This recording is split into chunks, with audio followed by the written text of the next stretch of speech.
Saints 365 is a passion project to glorify God and honor His saints. This project is based upon the book, The Lives of the Saints by Father Alban Butler. March 14th, Saint Maud, Queen. This princess was daughter of Theodoric, a powerful Saxon count. Her parents placed her very young in the monastery of Erfurt, of which her grandmother Maud was then abbess.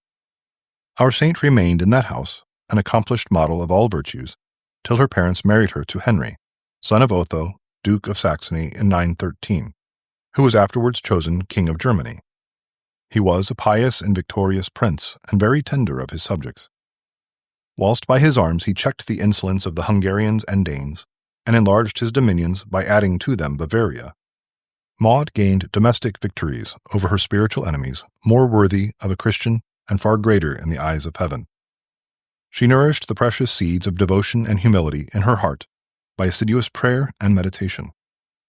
It was her delight to visit, comfort, and exhort the sick and the afflicted, to serve and instruct the poor, and to afford her charitable succor to prisoners. Her husband, edified by her example, concurred with her in every pious undertaking which she projected. After 23 years' marriage, God was pleased to call the king to himself in 936.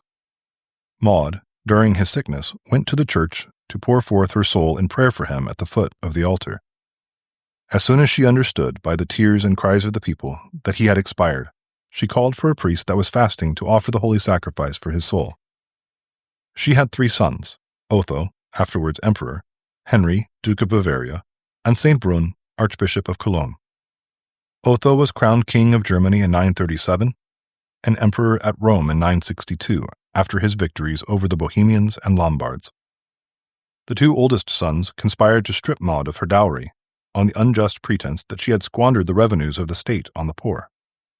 The unnatural princes at length repented of their injustice and restored to her all that had been taken from her.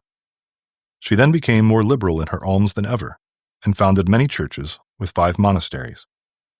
In her last sickness, she made her confession to her grandson William, the Archbishop of Mentz, who yet died 12 days before her on his road home.